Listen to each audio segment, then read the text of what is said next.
नमस्कार. नमस्कार. भालेराव हिंदी विभागाच्या रणसंग्राम 2024च्या या विशेष कार्यक्रमामध्ये स्वागत. आज आपल्यासोबत दिलखुलास अशी चर्चा करण्यासाठी मुखेड मतदारसंघाचे संभाव्य उमेदवार आहेत बालाजी पाटील खतगावकर. आपण दिलखुलास अशी चर्चा करणार आहात. साहेब नमस्कार. नमस्कार. बालाजी पाटील खतगावकर हे मुख्यमंत्री एकनाथराव शिंदे साहेब यांचे खासगी सचिव म्हणून काम केलेले आहेत.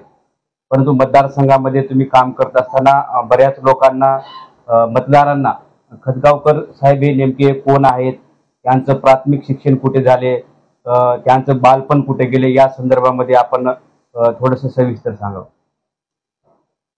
मी बालाजी पाटील खतगावकर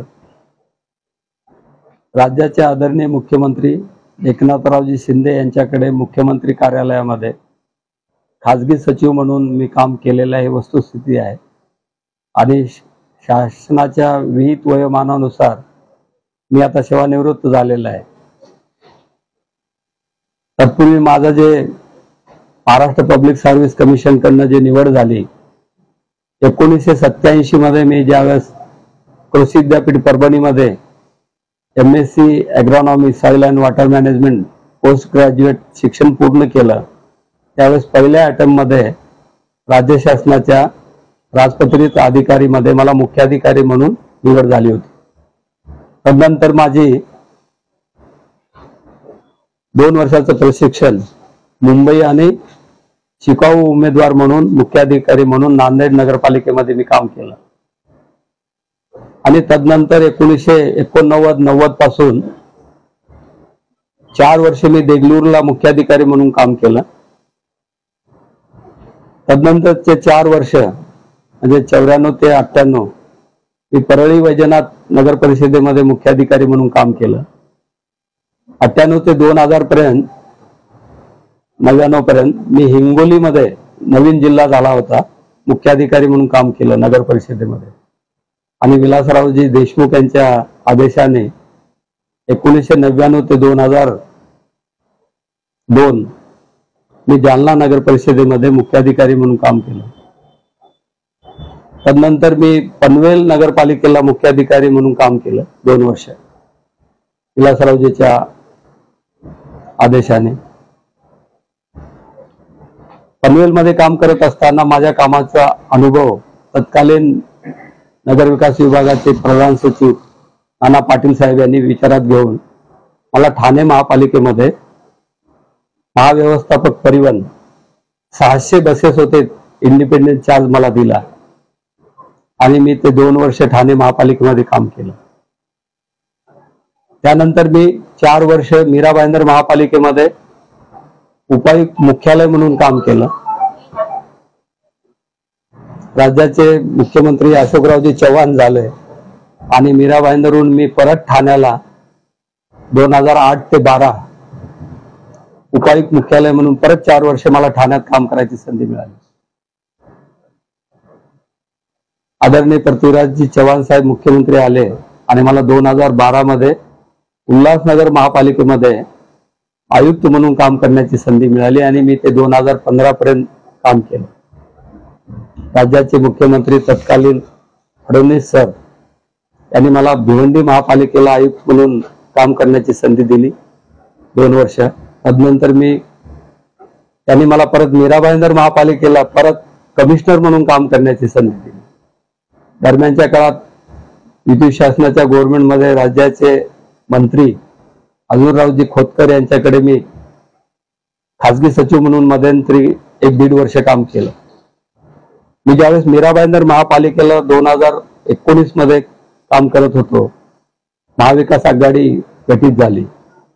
आदरणीय उद्धवजी ठाकरे मुख्यमंत्री झाले आणि राज्याचे नगरविकास मंत्री म्हणून आमचे आदरणीय एकनाथरावजी शिंदे साहेब झाले. त्यांनी मला त्यांच्या मंत्री कार्यालयामध्ये खासगी सचिव म्हणून कामाला घेतलं. त्यांनी सांगितलं आता कमिशनरशिपचा अनुभव आणि नगरविकासचा गेल्या तुमचा 20-25 वर्षाचा अनुभव हे राज्याला फायद्याचं होईल आणि मला मदत होईल तर तुम्ही मंत्रालयामध्ये काम करावे.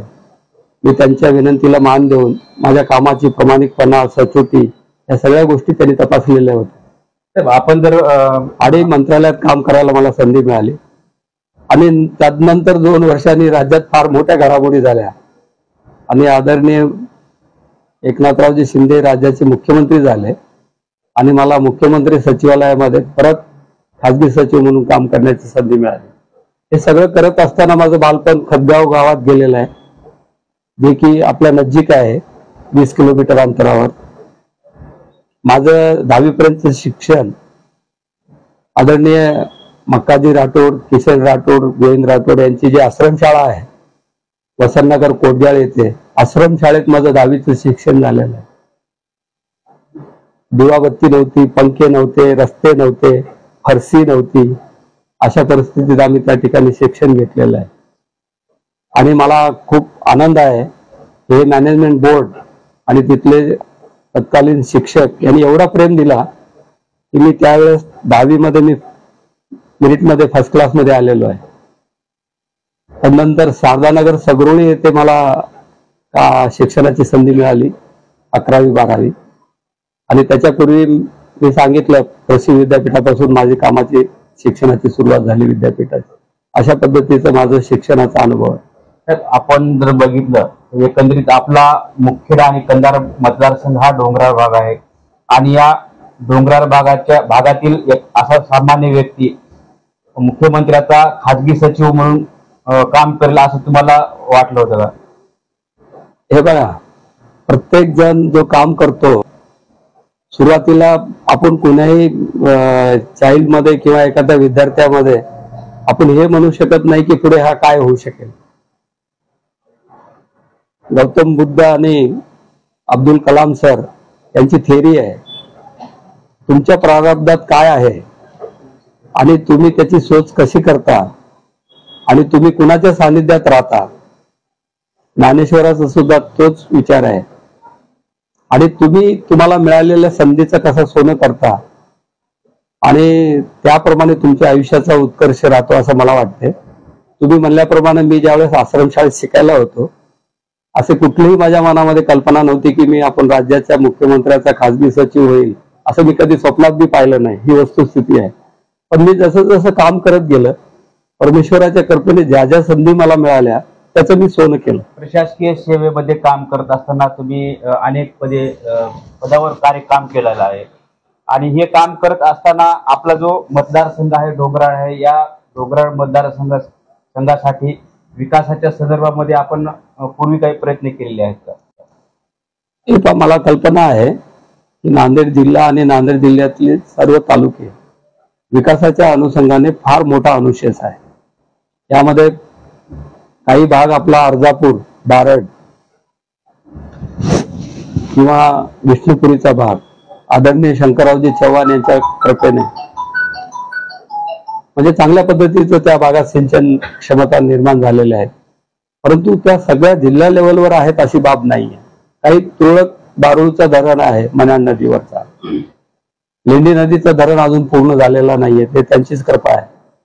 पण त्यांचं व्यक्तिमत्व सोडलं असं आपल्या राजकीय ठसावर असं कुठलं मोठं काम सिंचनाच्या माध्यमातून जिल्हा स्तरावर झाल्याचं दिसून येत नाहीये. हे याची कल्पना मला आहे.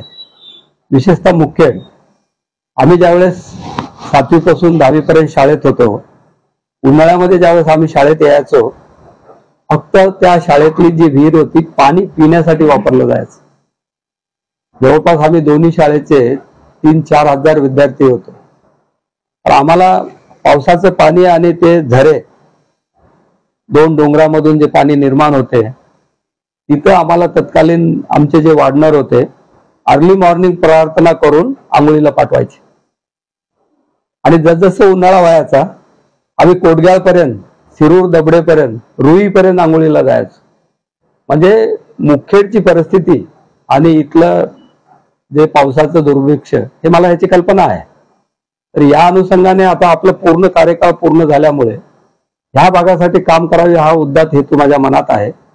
आणि कमी पैशामध्ये चांगल्या प्रकारचे जलसंधारणाचे कामं या ठिकाणी होऊ शकतात, जेणेकरून पशुधनाला असेल, शेतीला असेल, उद्योगाला असेल खूप मोठ्या प्रमाणात या ठिकाणी सिंचन क्षमता निर्माण होऊ शकते अशी माझी धारणा आहे आणि त्या अनुषंगाने आम्ही काम करत आहोत.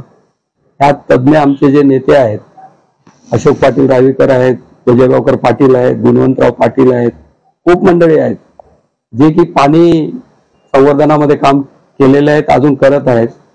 आणि राज्य लेवलवरचे जे काही अभ्यासक आहेत या सगळ्यांचा याच्यामध्ये वापर करून आम्ही एक चांगला SOP तयार करणार आहोत.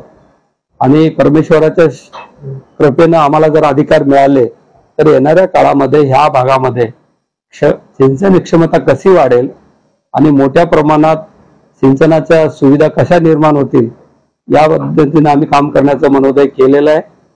मला जे लोक आशीर्वाद देतात त्या सगळ्यांचं सुद्धा याच्यामध्ये खूप मोठा सहभाग आहे. साहेब, तुम्ही आता नोकरी क्षेत्रामधून सेवानिवृत्त झालात आणि राजकारणामध्ये सक्रिय झालात.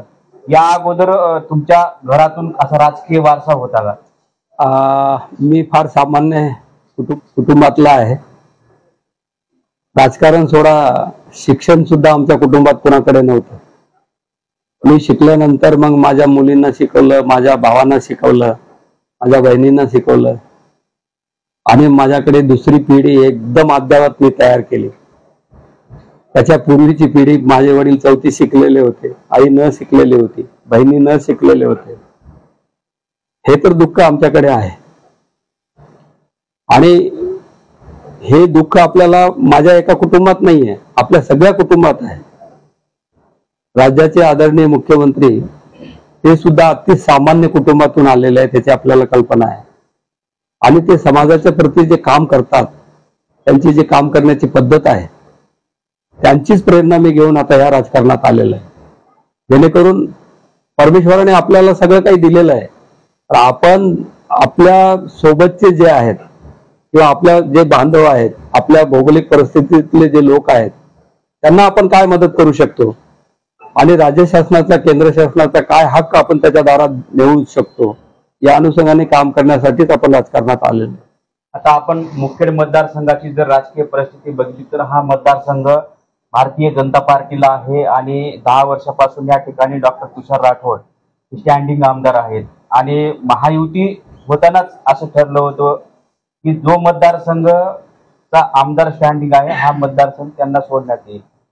आणि तुम्ही शिंदे गटाकडून, शिवसेनेकडून दावा करत आहात, त्यामुळे हा मतदार नेमकं कुणाला सुटणार आहे? शिवसेनेला सुटणार की भाजपला सुटणार? बघा, मी सेवानिवृत्त झालेला आहे.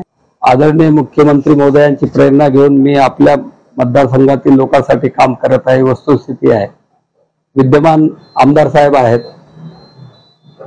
विशेषतः राज्याचे दोन्ही उपमुख्यमंत्री फडणवीस सर आणि अजितदादा पवार साहेब आणि मुख्यमंत्री, जो युतीचा माणूस निवडून येईल त्याच्याबद्दलचा विचार करतील असं माझी खात्री आहे. आणि तुम्ही मुखेड मधला आता जे जन संघटन माझ्या पाठीशी उभा राहते ते कोणी नाकारू शकत नाहीये आणि हे वरिष्ठ त्याचा विचार करतील, कारण माझ्या कामाची पद्धत त्यांना माहिती आहे. माझी स्पर्धा कुणाचीही नाहीये. शेवटी राजकारणामध्ये निवडून येणे हा सगळ्यात मोठा, मला वाटतं, महत्वाचा विषय आहे आणि त्या अनुषंगाने वरिष्ठ निर्णय घेतील असं मला वाटते. माझी स्पर्धा कुणाशीही नाहीये. तुमच्या घरामधून राजकीय वारसा नाही, त्याच्यामुळे राजकारणाचे डावपेच तुम्हाला माहित नाही. परंतु एकनाथ शिंदे साहेबांच्या, मुख्यमंत्र्यांच्या सहवासात ज्यावेळेस तुम्ही खाजगी सचिव म्हणून आलात, ते राजकीय डावपेच तुम्ही पूर्णपणे शिकलात का? हे पहा, बाळासाहेब, आदरणीय बाळासाहेब, हिंदू हृदय सम्राट यांचे एक ब्रीद आहे.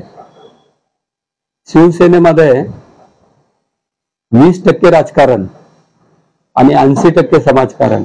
मला विद्यार्थी दशेपासूनच शिवसेना आवडत होती आणि तुम्ही आत्ताही बघत असाल आमचा काही राजकीय डावपेच नाही. आम्हाला महायुतीला विजयी उमेदवार देणेच हा आमचा कन्सेप्ट आहे आणि वरिष्ठ याबाबत निर्णय घेतील, त्यामुळे आमचा कुणाला विरोध नाहीये. आपण जर या मतदारसंघाचं अनेक निवडणुकीची जर पाठीमागची जर पार्श्वभूमी जर बघितली, या ठिकाणी निवडणुकीच्या समोर अनेक उमेदवार आले, मतदारसंघामध्ये वातावरण निर्मिती केली, परंतु ऐन निवडणुकीच्या वेळेस ते पळून गेले. अशा परिस्थितीमध्ये तुमची भूमिका काय राहणार आहे की भाजपला हा मतदारसंघ भाजपला सुटला आणि उमेदवारी इतर कुणाला सुटली तर तुमची भूमिका नेमकी काय राहणार आहे? बेसिकली आपण जर ह्याचा अभ्यास केला ह्या मतदारसंघाचा, तर हा